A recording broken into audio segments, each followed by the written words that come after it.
What's up, guys? It's Boxing, and today I'm going to be predicting the outcome of Joshua Buatsi versus Daniel Dos Santos, which is going to be a 10-rounder in the light heavyweight division.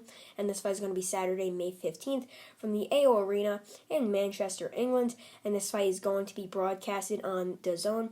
And to get into both fighters, Joshua Buatsi fighting out of the United Kingdom. He holds a record of 13 wins, no defeats, with 11 wins coming by way of knockout. He is currently ranked number 14 by BoxRec in the light heavyweight division.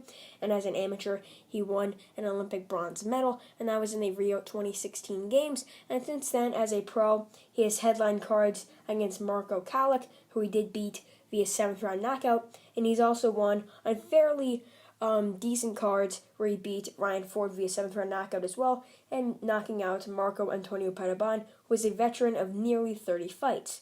In my opinion, Joshua Buatsi is the real deal, and I could definitely see him becoming a world champion and getting closer as he wins these fights, because he does hold a WBA international title, which gets him fairly high ranked and could possibly lead him to fight Dimitri Bivol in the near future. But to get into his opponent's resume, Daniel Dos Santos fighting out of France, he holds a record of 15 wins, no defeats, with 8 wins coming by way of knockout. He is currently ranked number 123 by BoxRec in the light heavyweight division. And I'm just going to say this clear. He's fought nobody. I can't really name any of his good victories. He's coming off a knockout win over an opponent who was 3 wins with 9 defeats. And that's basically the same record as almost all of his opponents. Losing records with fighters who are inexperienced. And they're just not good wins at all. I believe he's only fought 2 guys that had winning records, and their records were like 2 wins with 1 defeat or 3 wins with 1 defeat, something like that. And I couldn't even find fight footage of Daniel Dos Santos.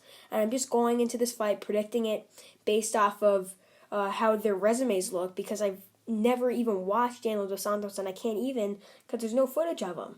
But Joshua Buatsi, I've seen him many times before on world-class DAZN cards, and he's looked tremendous. He's a great fighter. He's sort of on that borderline prospect / contender status, and I could definitely see him breaking through after winning this fight, fighting a top-tier opponent, someone maybe top 20, top 15 around there, and he could definitely get a title shot or possibly fight for an interim WBA title. And I think this will be a dominant victory for Joshua Buatsi. He's the real fighter here. Daniel Dos Santos, I don't even think he had a big amateur background either. And, Buatsi's the power puncher here. He's very speedy. He's got a decent chin from what I've seen. He can take a punch, and he had so much experience as an amateur, and he's a great fighter. So I think he will be able to stop Dos Santos, but it really depends on when. I could definitely see Dos Santos getting stopped in the first 3 rounds, but I think he might last a little bit longer, and I think Buatsi will be able to stop Daniel Dos Santos from rounds 4 to round 6. Could definitely be a standing stoppage. I could definitely see Dos Santos getting dropped multiple times and the referee stopping it, or I could see Dos Santos quitting in the corner, just based off of the fact that he's never faced anyone at the likes of Joshua Buatsi. So overall, I believe that Joshua Buatsi will get his 14th victory, 12th by knockout, and it will be sheer dominance over Daniel Dos Santos, and the knockout will happen in between rounds 4 to round 6. And that's really it. I'm MB Boxing. Thanks for watching, and I'll see you guys later.